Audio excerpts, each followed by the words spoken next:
Yeah. Certainly when we move the spaces from Yeah, I know you told me that.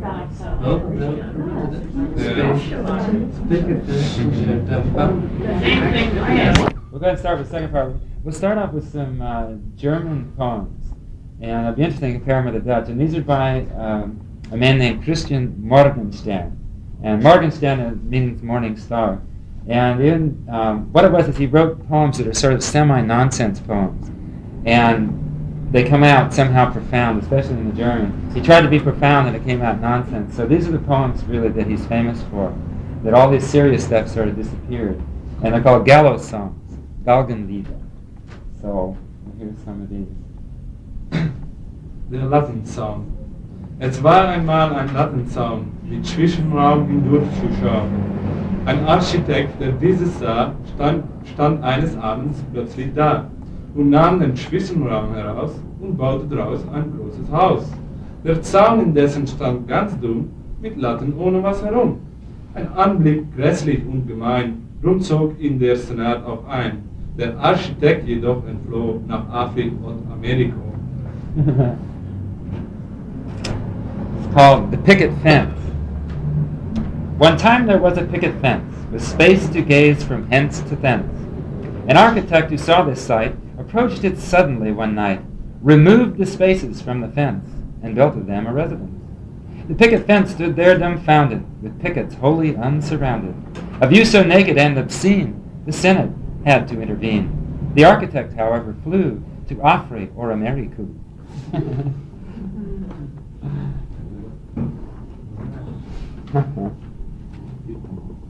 Unmögliche Tatsache.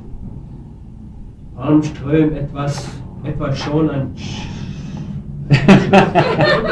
You've been out there a long while. Oh, wow. That's a hard one to read. That's the hardest one of all. Can I do another one? Sure, go ahead. You say that. No, go ahead, read that one. Okay. Palmström etwas schon an Jahren, wird an einem Straßenbeugen und von einem Kraftfahrzeug überfahren. Wie wahr, spricht er sich erhebend und entschlossen weiterlebend. Möglich, wie dies Unglück ja, dass es überhaupt geschah, ist die Staatskunst anzuklagen in Bezug auf Kraftfahrwagen. Gab die Polizeivorschrift hier dem Fahrer freie Schrift? Oder war vielmehr verboten, ihr Lebendige zu toten? Umzuwandeln, kurz und schlicht, durfte hier der Kutscher nicht. Eingehüllt in feuchte Tücher prüft er die Gesetzebücher und ist alsobald im Klaren, Wagen dürfen dort nicht fahren. Und er kommt zu dem Ergebnis,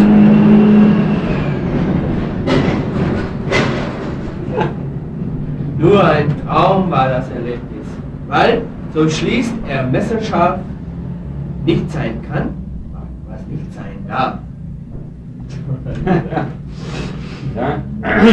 There's a character, he has a character named, he has a couple, one named Korf, and another one called Palmström. And so Palmström, there are a bunch of poems about these two different characters. So this one's about Palmström. It's called The Impossible Fact. Palmström, old and aimless rover, walking while in deep reflection at a busy intersection, is run over. How now, he announces, rising, and with firmness, death despising, can an accident like this ever happen? What's amiss? Did the state administration fail in motor transportation? Under the police chief's sway, had the driver right of way? Isn't there a prohibition barring motorized transmission of the living to the dead? Did the driver lose his head? Tightly swathed in dampened tissues, he explores the legal issues, and it soon is clear as air. Cars were not permitted there. And he comes to the conclusion his mishap was an illusion. For he reasons pointedly, that which must not cannot be. Let's see, another one.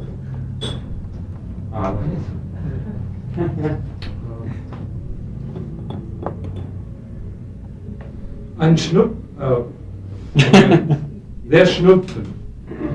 Ein Schnupfen hockt auf der Terrasse, auf das sich ein Opfer fasse, und stürzt alsbald mit großem Grimm auf einen Menschen namens Schrimm. Paul Schrimm erwidert prompt, Pitschu!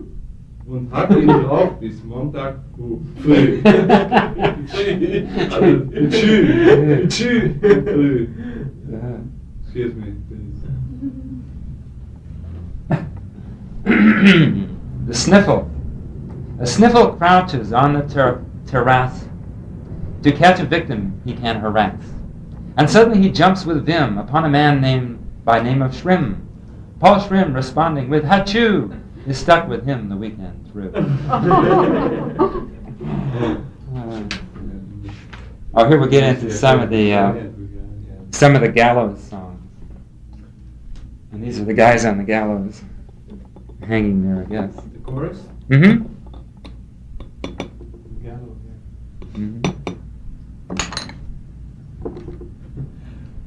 Bundeslied der Galgenbrüder. O schauerliche Lebenswehren, wir hängen hier am roten Schweren, die ungeunkt die Spinne spinnt, und schiefe Scheitel kommt der Wind. O Gräule, Gräule, wüste Gräule, du bist verflucht, so sagt die Eule. Der Sterne Licht am Mond zerbricht, doch dich zerbrach noch immer nicht. O Gräule, Gräule, wüste Gräule, hört ihr den Huf der Silberngäule? Es schreit der Kauz, Pardaus, Pardaus, da tauz, da graus, da brauz, da blauz. Why don't you go ahead and read the English? Yeah. O life of horror-stricken dread, we dangle from the crimson thread. The spine spins, the croaker croaks, and the skewy skulls the night wind strokes. O growl, O rumbling growl, thou art accursed, so speaks the owl. The starlight pales before the moon, will you yourself be paling soon? O growl, O rumbling growl, you hear the silver horses prowl, the hooter's hoots, its weird hoo-hoos, it dawns and dews and brews and blues. Oh, wow. Even sounds good in English. Yeah. Next one? See the next one? Yeah, sure. Go ahead. Yeah, yeah. This is the gallows child lullaby. Hmm. Sleep, cheap little child, sleep. You know that one. Okay. Mhm. Schlaf, Kindlein, schlaf. Am Himmel steht ein Stab. Das Schaf ist aus Wasserdampf und kämpft wie du den Lebenskampf. Schlaf, Kindlein, schlaf. Schlaf, Kindlein, schlaf. Die Sonne frisst das Schaf. Sie leckt es weg vom blauen Grund mit langer Zunge wie ein Hund. Schlaf, Kindlein, schlaf. Schlaf, Kindlein, schlaf. Nun ist es fort, das Schaf. Es kommt der Mond und schilt ein Weib. Die läuft ihm weg, das Schaf im Leib. Schaf, schlaf, Kindlein. Sleep, baby, sleep. There's in the sky a sheep. The sheep is made of cloud and dew and fights life battles just like you. Sleep, baby, sleep. Sleep, baby, sleep. The sun eats up the sheep. He laps it from the azure ground with tongue extended like a hound. Sleep, baby, sleep. Sleep, baby, sleep. Now it is gone, the sheep. The moon appears and starts to chide her mate who runs, the sheep inside. See, sleep, baby, sleep. Sheep, baby, sheep.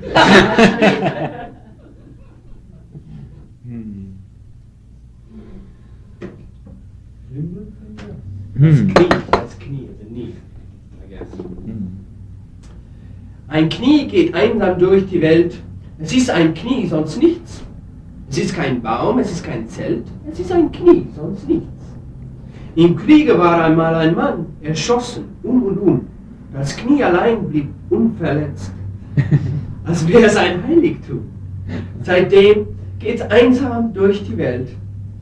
Es ist ein Knie, sonst nichts. Es ist kein Baum, es ist kein Zelt. Es ist ein Knie, sonst nichts. See, I've never read it Funnier before. in English. On earth there roams a lonely knee. It's just a knee, that's all. It's not a tent, it's not a tree. It's just a knee, that's all. In battle long ago, a man was riddled through and through. The knee alone escaped unhurt, as if it were taboo. Since then there roams a lonely knee. It's just a knee, that's all. It's not a tent, it's not a tree. It's just the knee, that's all. Oh.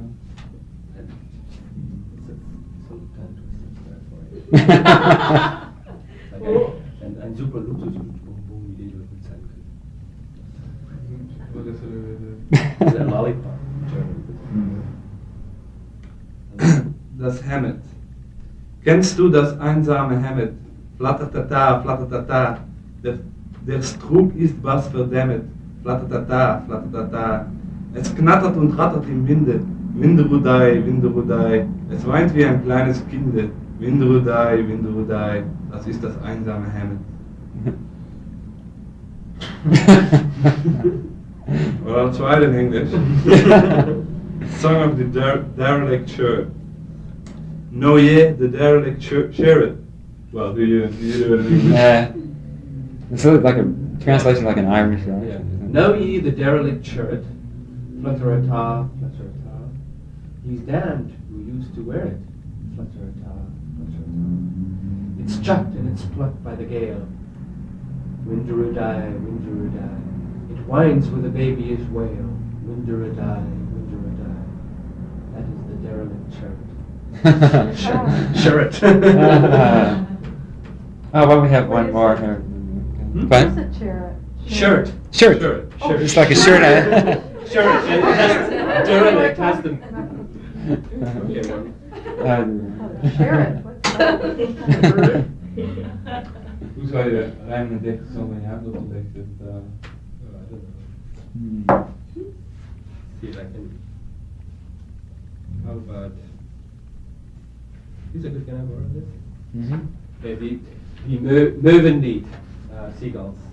Ah, Song. okay. Die Möwen sehen alle aus, als ob sie immer hießen. Sie tragen einen weißen Flaus und sind mit Schrott zu schießen.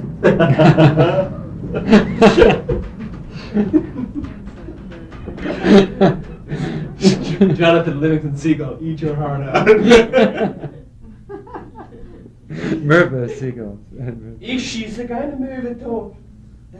Ich lasse sie lieber leben und füttere sie mit Roggenbrot und rötlichen Zwiebeln. O Mensch, du wirst nie nebenbei der Möwenflug erreichen, wofern du immer heißes sein, zufrieden ihr zu gleichen. The seagulls by their looks suggest that Emma is their name. They wear a white and fluffy vest and are the hunter's game. I never shoot a seagull dead. Their life I do not take. I like to feed them gingerbread and bits of raisin cake. Oh, human, you will never fly the way the seagulls do. But if your name is Emma, why, be glad they look like you. I think the translations are amazing. The translations are very nice. Okay. Well, Dinah, should we try some Japanese after that? Yeah, because I'm going to go see Psycho tonight. Okay, well, let's have the Japanese. I'm just going to do 4. And Mhm. do you know what everybody learns in school what a haiku is? Do you remember what they are? It's a very short, concise poem of 17 syllables that's divided up into 3 lines. It's a 5-7-5 configuration, so they're supposed to be an informal haiku. 5 syllables in the first, 7 in the second, and 5 in the third. And in the English language, this is a little harder to do because we have a lot of consonants in our language, but in Japanese, most words end with a vowel, like the South Sea Islanders. They don't exactly know where the Japanese language came from, the spoken language. The written language is borrowed from the Chinese in the 7th century when some of the Buddhist monks some people went from Japan to China, learned the language and brought it back. And they set it to, they used the Chinese characters as their writing system. But they found that the Chinese characters didn't do everything that they needed to do. So they kept a Japanese sound for each character, and they had the Chinese sound that had been transliterated or whatever into Japanese. So each character has two completely different sounds. One a meaning sound in Japanese, and then one the original song in Chinese. And so through all these complications and everything, they developed two syllabaries from the Chinese characters, two 50-sound syllabaries, one which is used for verb endings and particles, which are like our prepositions and articles and things like that. And these are inserted in between the Chinese characters. And the Chinese characters are kind of the standard nouns and verbs. And then they have all these little endings and things in one syllabary. And then the second, they have, the second is used for like foreign words and exclamations like, ah! Yeah. And they use second letter syllable for this. But the haiku is a very, very famous form, and they just are really, many, many years ago, were into just severe asceticism. They just loved simplicity, and partially it's because they lived a very hard life. They lived in a very small land with very little food, and they didn't eat meat. They just ate everything that they could find around them that wasn't meat, because they were Buddhists.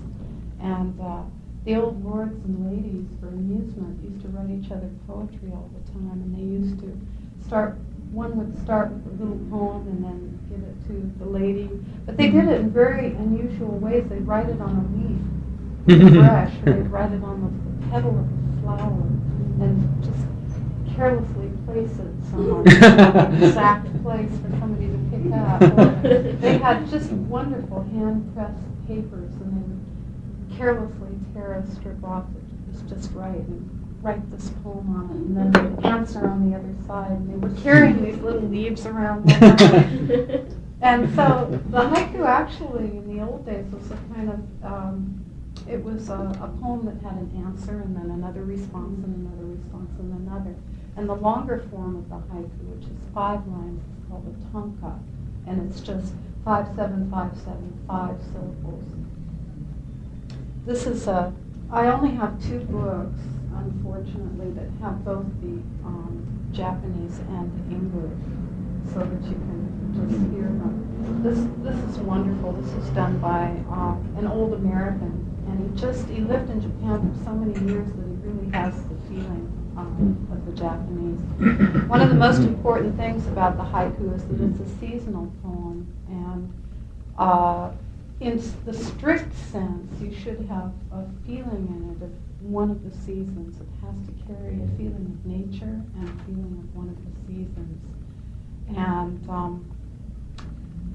I don't know why, maybe because they were isolated for many years, and all these poems were written during these years of isolation, during the Tokugawa era, from about 1600 to maybe 1500. About 300-400 years, they closed off all borders to foreigners. They decided they didn't want anybody from the outside, and so they got more and more and more introspective, more and more morose.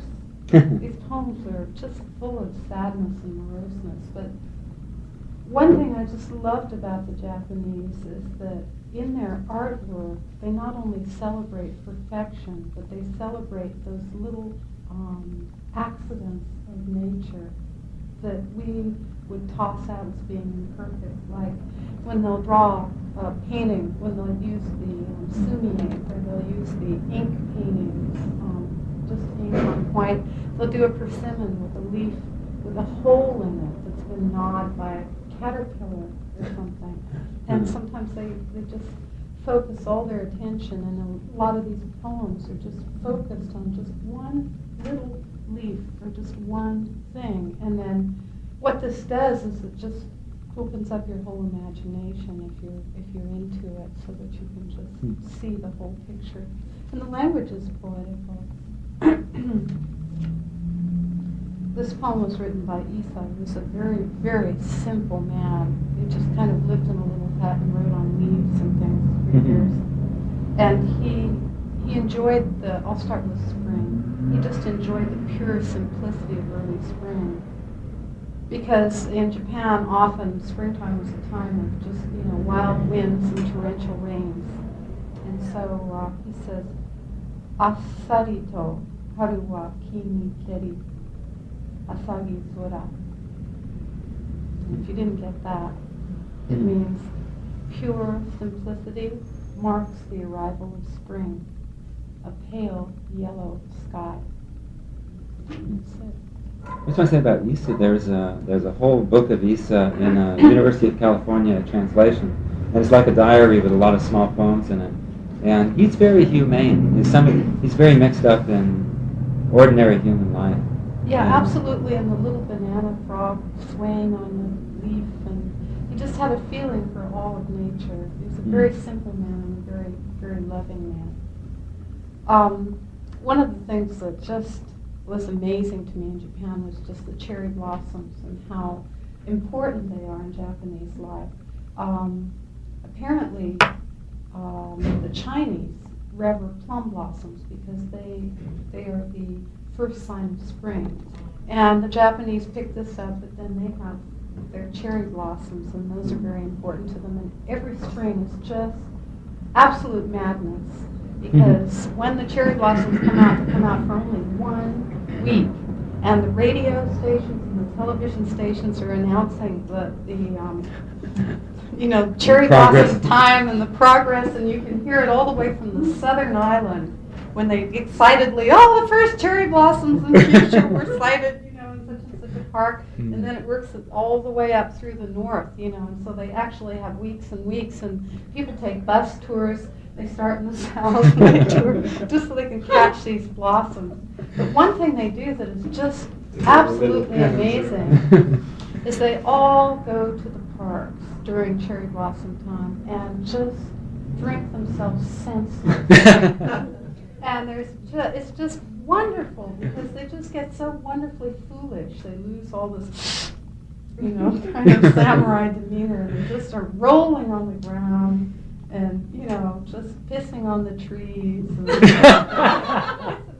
amazing. It's just amazing. I had a friend who took some pictures in the park that were just irreverent. These people just doing the most absurd things you could ever imagine. So here is an anonymous poem. Sake nakute nan no onore ga sakura kana. Without flowing wine, what good to me are lovely cherry blossoms in bloom? Sounds real Greek. Yeah, I know. Or Latin. And then this is a real stand. This was a woman who became a monk because she lost her husband and she lost her child. And I just love this poem. Willow trees in Japanese, yanagi, are trees that are kind of harbingers of death and sadness because they're down like this and they toss wildly. And so she just says, Hana sakanu miwa kurui yoki yanagi hana. Bearing no flowers, I am free to toss madly like the willow tree. So all her flowers are gone and she's free. But it's a real restrained freedom. Here she is in the monastery. And then we have autumn. This is Basho, who's probably the most famous haiku poet for all of us. I think everybody has heard his "Into the old pond a frog suddenly plunges, the sound of water." I think that's the most famous haiku poem that was ever translated into English. Would you like me to read that in Japanese? Sure. Furu ike ya kawazu tobikomu mizu no oto. These are wonderfully short. 2 more and that's the end. This is another basho, and it just, to me, it's really deep. Mono ieba kuchibiru samushi aki no kaze. When a thing is said, the lips become very cold, like the autumn wind. And to morose us all into complete silence. one just, well, I've always had just horrible love affairs. Ended up waiting in the rain for years. I just love this one when I was in Japan. I just, did my awful calligraphy and hung it on the wall. I just loved it. This is Shiki, who's another famous haiku poet. And he said, Kimi is kind of a very familiar you, talking about you. Kimi matsuya mata kogarashi no ame ni naru. And it just says, are you still waiting? Once more, penetrating blasts turn into cold rain. That's great, thank you. Yeah. That's it. Now it's off to Psycho. So round off the evening.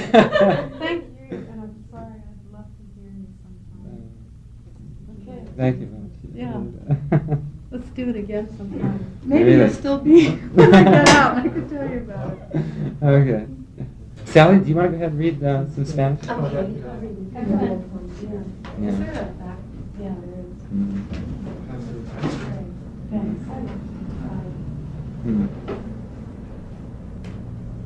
Sally's going to read some poets from Spain.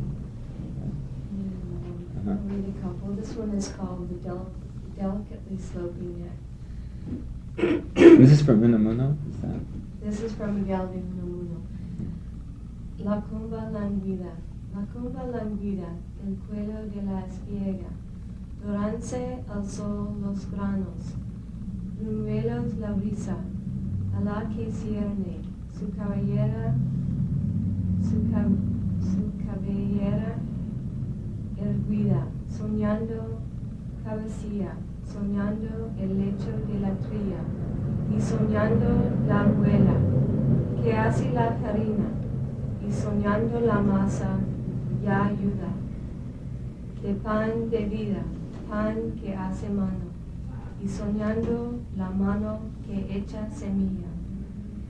This is the delicately sloping neck of the head of wheat.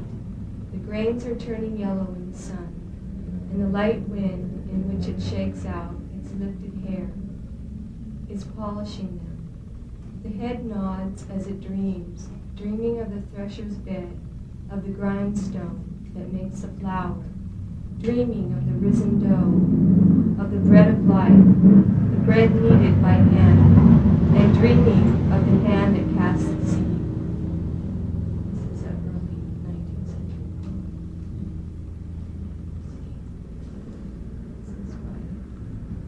This is The Six Strings by Federico Garcia Lorca.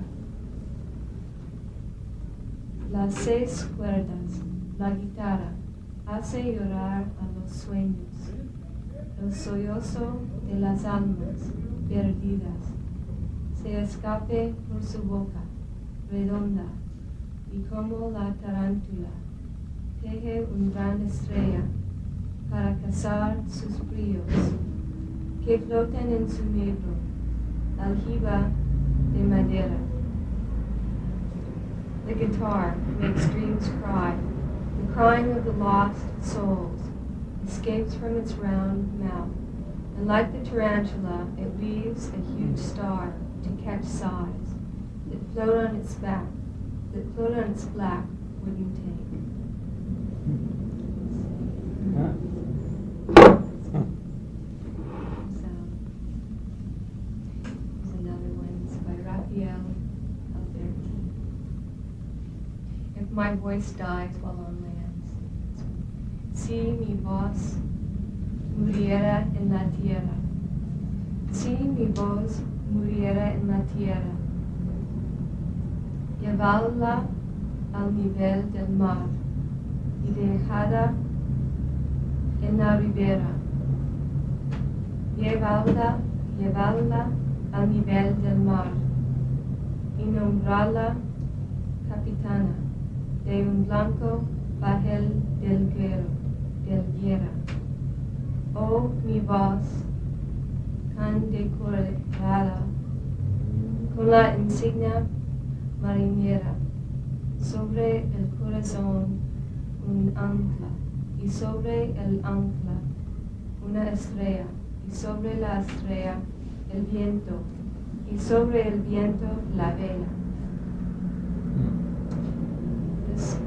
If my voice dies while on land, carry it down to the sea, and leave it on the sand. Carry it down to the sea, and appoint it to a captain of a white sloop of war. Oh, my voice decorated with the emblem of a sailor, over the heart of an anchor, over the anchor a star, over the star the wind, and over the wind the sail. One more. Pez.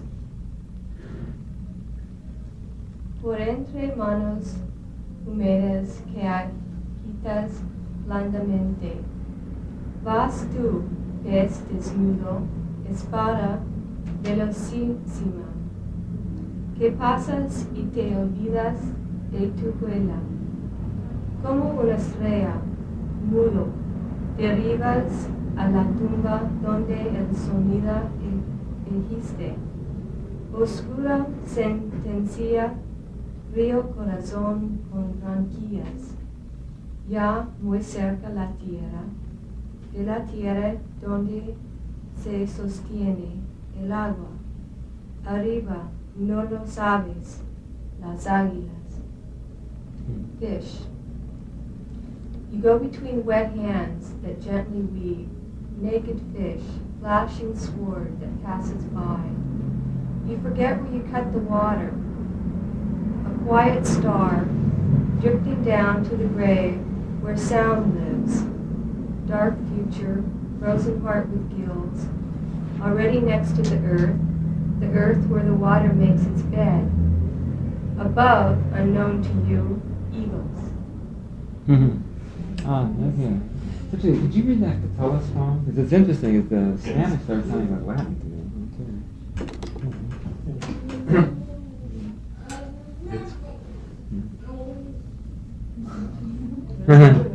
Yeah, another language. This is the, I suppose, the most best known, maybe most famous poem of Catullus, maybe one of the best poems from all the classical age. It's the archetypal seduction poem about time is brief and we've got to get with it. I keep saying that's been taken over by the beer commercials now. Getting out of Schlitz, it's the same idea. You got to only go around once. You got to grab for all the gusto. But this is Catullus now for us. Vivamus mea lesbiat quamemus, rumoresque senem severiorum, omnes unius aesti memus assis, soles accidere et redire passunt, nobis cum seno accidem brevis fruits, nox est perpetuum adormienda, dami basia mira dende centum, de mila terra dende secunda centum, den usque terra mila dende centum, den cum milia multa feceramus, conturbabimus illa nesciamus, aut nefis manus in redire passunt, tantum sciat esse bassiorum. From Mrs. Horace Gregory's translation. Come, Lesbia, let us live and love, nor give a damn what sour old men say. The sun that sets may rise again, but when our light has sunk into the earth, it is gone forever. Give me 1,000 kisses, then 100, another 1,000, another 100, and in one breath still kiss another 1,000, another 100. And then with lips and bodies joined, many deep thousands, confuse their number, so that poor fools and cuckolds, envious even now, shall never learn our wealth and curse us with their evil eyes. Or could you read some of the Baudelaire then? I'll See what Baudelaire did with it? Very 'Cause different. he takes the same subject, but he certainly turns it around. This is,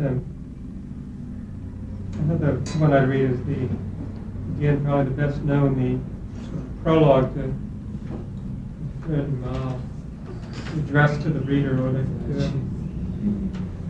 very, very different. classical approach to life. Hmm. La sottise, l'erreur, le péché, la lésine occupent nos esprits et travaillent encore.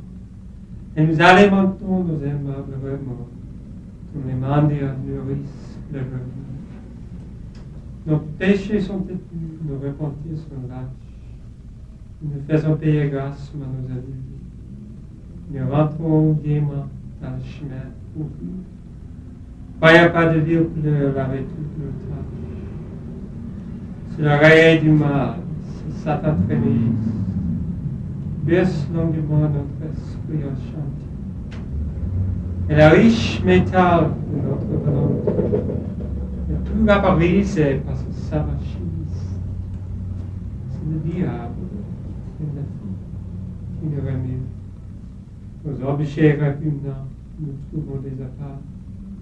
Chaque jour, vers l'enfer, nous descendons d'un pas, sans horreur, à travers les ténèbres qui puent.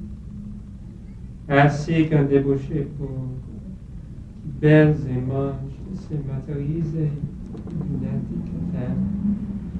Nous volons au passage un plaisir clandestin, et nous passons bien fort nos vieilles oranges.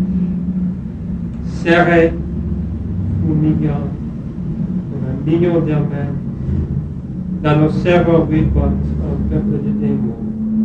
Et quand nous respirons la mort dans nos poumons, descend plus invisible avec le sous-plein. C'est le viol, le poison, le poignard, l'incendie. Ne pas encore brûler de les desseins. Le calvaire banal de nos futurs destins. C'est que notre âme, hélas, n'est pas assez ardie. Mais parmi les chacals, les panthères, les lys, les cerfs, les scorpions, les gonflures, les serpents, les monstres tapissants, hurlants, grognants, rampants, dans la ménagerie infâme de nos vices. Il en est un plus méchant, plus immonde, quoiqu'il ne pousse ni qu'en geste, ni qu'en cri. Il ferait volontiers de la terre en débris, et dans un bêlement appellerait le monde. C'est lui. Il chargé d'un pleur involontaire. Il rêve d'échafaud en fumée sauve. Tu le connais, lecteur, ce monstre délicat, hypocrite, lecteur, mon semblable, mon frère. This is Roy Campbell's translation. It's not my favorite. Folly and error, avarice and vice employ our souls and waste our bodies' force. As mangy beggars incubate their lice, we nourish our innocuous remorse. Our sins are stubborn, craving our repentance. For our weak vows we ask excessive prices. Trusting our tears will wash away the sentence. We sneak off where the muddy road entices. Cradled in evil, that thrice great magician, the devil, rocks our souls that can't resist. And the rich metal of our volition is vaporized by that sage alchemist. The devil pulls the strings by which we're worked. By all revolting objects lured, we slink hellwards. Each day down one more step we're jerked, feeling no horror through the shades that stink. Just as a lustful pauper bites and kisses the scarred and shriveled breast of an old whore, we steal along the roadside furtive blisses, squeezing them like stale oranges for more. Packed tight, like hives of maggots thickly seething within our brains, a host of demons surges deep down into our lungs at every breathing. Death flows, an unseen river, moaning dirges. Rape or arson, poison or the knife, has wove no pleasing patterns in the stuff of this drab canvas we accept as life. It is because we are not bold enough. Amongst the jackals, leopards, mongrels, apes, snakes, scorpions, vultures, there's a hellish din. Squeal, roar, ride, gamble, crawl with monstrous shapes. In each man's foul menagerie of sin. There's one more damned than all. He never gambles, nor crawls, nor roars, but from the rest withdrawn. Gladly of this whole earth would make a shambles and swallow up existence with a yawn. Boredom. He smokes his hookah while he dreams of gibbets, weeping tears he cannot smother. You know this dainty monster too, it seems. Hypocrite reader, you, my twin, my brother. Well, I don't think we can end on that one. So I think I'll read Morgenstern's answer to that one. My German is real rough, but... We like to hear it. Sit there, okay. This is called Der Luft. Oh, die Luft, excuse me. Die Luft war einst dem Sterben nah. Hilf mir, ein himmlischer Papa, so rief sie mit sehr trüben Blick. Ich wäre dumm, ich wäre dick, du weißt ja sonst für alles Rat. Schick mich und auf Reisen in ein Bad. Auch saure Milch wird gern empfohlen. Wenn nicht, lass ich den Teufel holen. Der Herr, sich scheuend vor Blamage, erfand für sie Tonmassage. Es gibt seitdem die Welt, die schreit, wobei die Luft famos gedeiht. Understand it? Oh, sure. Oh, okay. This is called the air. The air was once about to die. It cried, "Oh, help me, Lord on high. I am distressed and feeling sick. I'm getting sluggish, getting thick. You always know a way, Papa.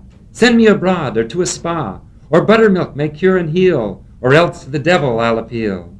The Lord, perturbed by this affair, invented sound massage for air. Since then the world is full of noise, which thrivingly the air enjoys. So that's his answer to Baudelaire. Okay, well, thank you all very much. That ends our international series for this year. But as you see here, I'll be doing some reading next Thursday before I run away to the mountains. So, yeah. No, so thank you again. What's the one next Thursday? Okay, I'm going to read my own stuff, and I'll even sing a song or two. So please come if you can. Thank you very much. I think the most chivalrous Chivalrous social content. Thank you. Thank you. We have to leave. Yes, oh, okay. Okay, well, I'll talk. Do you want to stay around? What? Are you going to be here in town for a while? Or? We're going. Oh, okay. Well, I'll see you then. Well, I come back in a year or so. Ah, Do okay. some of my own. Okay. Yeah, yeah. Well, Afraid. No, thank you.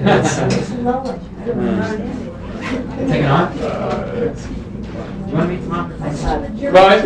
Okay, let's meet. Oh, thanks. Yeah, that's just what killed me. Yes, he is Spanish.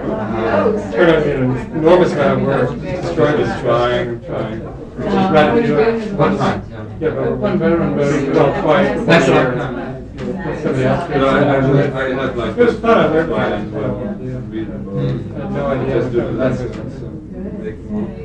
But for me, it's like two languages, which when I'm doing grammar, it's even in English, it's so for me. Well, we had Rhoda had a lot of good ideas. They all turned out to cost us a lot of money. We lowered the budget. To get that record thing, we had to go to the bigger format. And then we began going wild with pictures and illustrations and stuff.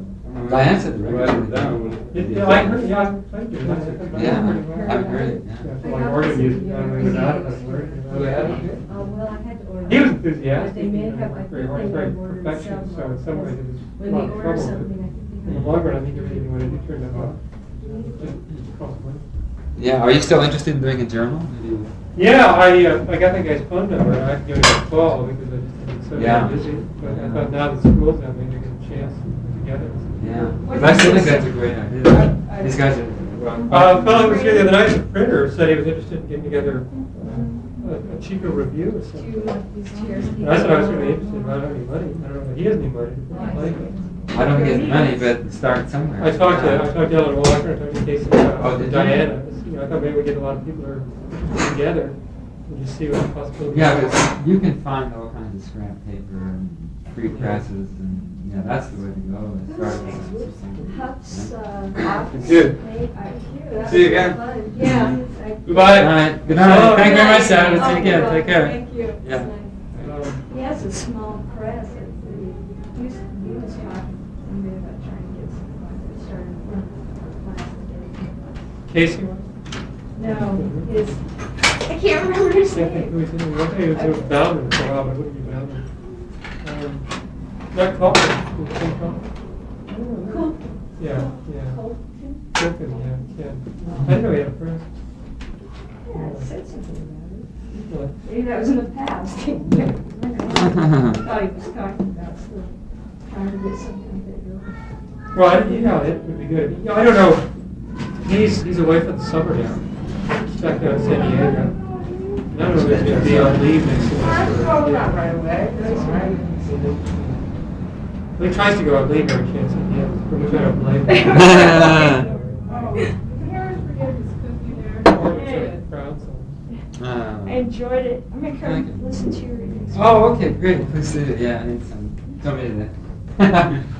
Night. Thanks for coming, Night. Henry. See you.